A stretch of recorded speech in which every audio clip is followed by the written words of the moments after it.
Bonjour à toutes et à tous, installez-vous confortablement. À la une de ce journal, le PSG sur Milinkovic-Savic, Depay a des envies d'ailleurs, et Karl Toko Ekambi est définitivement lyonnais. Le PSG continue son mercato. Pour renforcer et muscler son milieu de terrain, Leonardo serait sur la piste Milinkovic-Savic. Sous contrat avec la Lazio de Rome jusqu'en 2024, le joueur ne manque pas de courtisans. Le Real Madrid et Manchester United étaient encore sur lui il y a quelques mois. Mais c'est le PSG qui semble le plus avancé pour recruter le Serbe. Le directeur sportif de la Lazio a clairement donné de l'espoir à Leonardo et à Nasser El Khelaifi dans ce dossier, en ouvrant la porte à un transfert à Sergei Milinkovic-Savic cet été. Chaque situation sera évaluée au bon moment sans aucune pression, mais surtout pour le bien des deux côtés. S'il y a une possibilité qui satisfera le club et le joueur, elle sera prise en considération. Le prix n'est cependant toujours pas fixé. Lundi, l'équipe parlait d'un transfert à hauteur de 80 millions d'euros pour le joueur de la Lazio de Rome. Memphis Depay a des envies d'ailleurs. Alors que l'OL tente de le prolonger à 1 an de la fin de son contrat, le Néerlandais temporise pour essayer de démarcher avec d'autres clubs plus huppés, mais il n'attire pas du tout les foules. À part une récente rumeur, le Lyon à la Juventus, pas un seul club ne se positionne sur lui.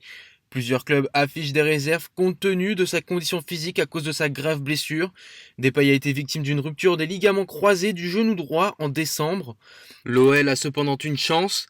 Non qualifiés pour une Coupe d'Europe via le championnat, les Gones sont en finale de la Coupe de la Ligue face au PSG. Ils devront la remporter pour pouvoir participer à une Coupe d'Europe. Et dans ce cas précis, Depay pourrait rester. Le joueur n'a jamais caché qu'en l'absence de compétition européenne, il ne s'imaginait pas du tout dans le Rhône. Karl Toko Ekambi définitivement lyonnais. Auteur de débuts très intéressants avant l'interruption de la saison, le club rhodanien n'a pas hésité à lever l'option d'achat incluse dans le prêt de l'ex-joueur de Villarreal. Une transaction à hauteur de 11,5 millions d'euros, plus 4 en bonus ainsi que 15% en cas de plus-value à la revente. Le natif de Paris s'est engagé pour 4 ans. Une triste nouvelle touche l'AJ Auxerre. Le président emblématique Jean-Claude Hamel est décédé.